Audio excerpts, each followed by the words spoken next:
Why should boxing fans in particular be excited about what is ahead for them over the next 12 months?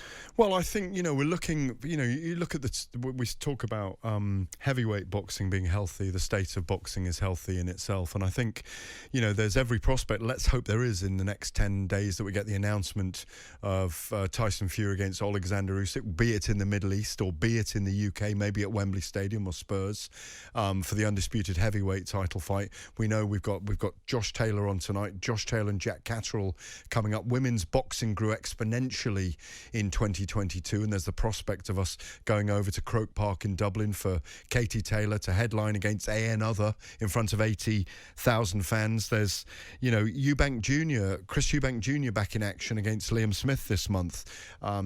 We've got Anthony Yard against Artur Beterbiev in London. We speak to him later on in the show. What a massive opportunity. 3 light heavyweight belts. I just think the stench of the last year needs to be replaced by, in the toughest sports on earth, the combat sports that we cover, boxing and MMA, with brilliant matchups and lots of changes to be made. I thought Boxing News this week, by the way, they gave me a great insight. I love their list that they created. I've got it here. New Year's resolution: clarity regarding failed drugs tests, aftercare, quality control, return to promoting, scorecards, undercards, calm down with pay-per-view, rivals must meet before it's too late, heavyweight tune-up fights, no, sharing is caring. All these things, can't go into all the details there, but so many things that we left behind last year that everybody's looking at focusing on this year, Adam, to make bigger fights. Errol Spence, Terence Crawford, Vasyl Lomachenko and Devin Haney. I could throw loads more. Tank Davis and Ryan Garcia. So many fights at the moment to whet the appetite. The growth of Joyce.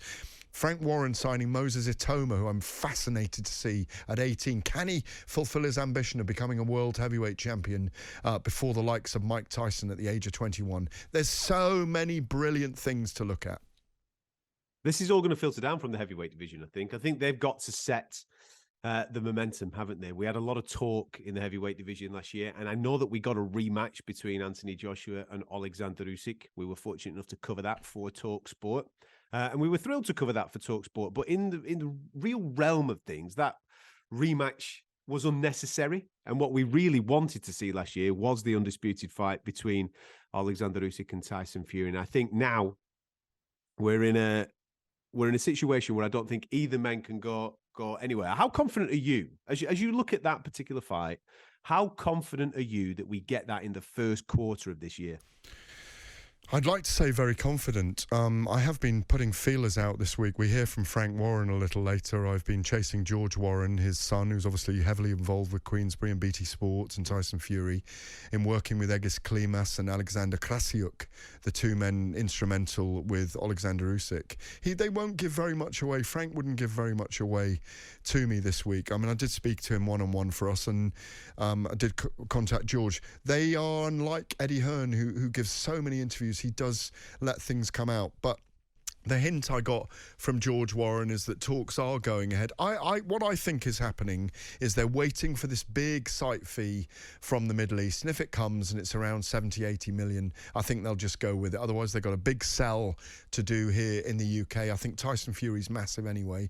He's going to be even bigger by the end of the year, by the way, after that Netflix series comes out in the early summer. 500 million people that reaches, of course, with Netflix, and he's just going to become an even bigger figure than he is right now. How optimistic am I? I think it will happen, but I'm just not. I think I'm 70% whether it happens in the first third of the year. What about you? What about you? I'm confident from Alexander Usyk's point of view. I really am. I think that he is absolutely lasered in on a fight with Tyson Fury. He's not interested in anything else other than the undisputed championship fight. I think he's been very clear with his request of wanting to do it before Easter. Everybody knows that he's an Orthodox Christian, so therefore he'll go through a period of fasting, of which then, if it doesn't happen before March, which I think is when he was pointing towards, that then puts us off another month and maybe even another month into the summer times where he can get physically ready. I don't see any problem whatsoever with why that fight can't be made for March. I really don't. Well, when I interviewed Tyson for us, when we did the outside broadcast for talkSPORT that night, December the 3rd, when Tyson Fury beat up Derek Chisora and retained his WBC heavyweight title, he did hint, didn't he, that he might have to have his was it his hand looked at and maybe his elbow? His elbow. It was elbow on the night, wasn't it? You know, when I waited an hour and a half for Mark Kriegel to finish his interview with ESPN that night in the ring, and you kept throwing to me, and I had to throw back to you. It's like a ping pong ball going back and forth in a ring in the middle of Spurs with a million people screaming. But it was, I just wondered about that, whether neither man will want to take a massive risk, and if they wait too long, the fight could collapse. And we've also got the problem of all the mandatories, and this is the issue with 4 belts being on the line in the heavyweight division. I hope they all wait, and I hope we get it over the line in the next 9 to 10 days. But you know, I'm pretty good at digging around and going off the record with some of these guys, but I don't have anything at the moment that absolutely assures me. I think they all want it, but I don't have any absolute assertion that I can say the fight is definitely going to be announced next week. But you never know. Boxing, expect the unexpected. Might get a call, might get warmed up to fiddle down to London to BT Sports Studios and see the 2 big men face off next week. I hope so. If it doesn't happen this year, it would be an absolute disaster. And it would, the year, it needs to happen. That heavyweight, even if you've just been mentioning there about the politics of the game where there's mandatories and people might have to adhere to legislations from sanctioning bodies. We said on the back end of last show when we did our review show, I don't think anybody, any real boxing fans, bothered what belts are on the line for that fight.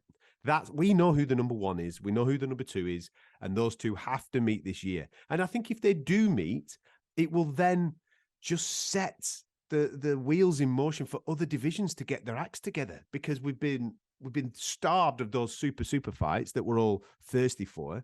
And I think the heavyweight division sets that wheels in motion. Everything trickles down from them. And hopefully that can happen. Like I said, I mean, the first quarter of the year will be magnificent. I'll even take first half of the year, but it has to happen. If it doesn't happen, that would be disastrous. Yeah, absolutely. And if these heavyweight fights do fall into place, we are looking potentially, if let's say Fury and Usyk does happen in the UK.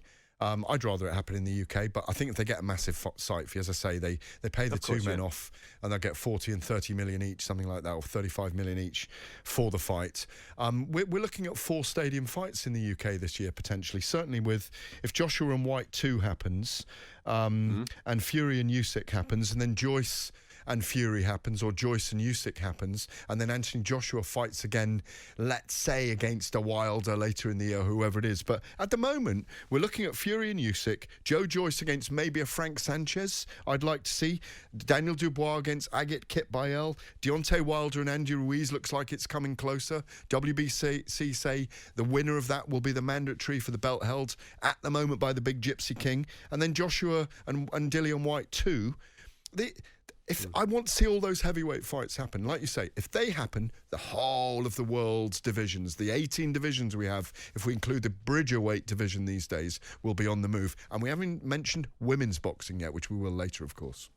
Of course, we'll get stuck into that, because with all due respect to boxing as a whole, without what the girls did last year, it could have been a really disastrous year. I thought the girls were absolutely tremendous with some of the fights that they put on. The fights that materialized were sensational, and some of the performances, some of the stories that came out from female boxing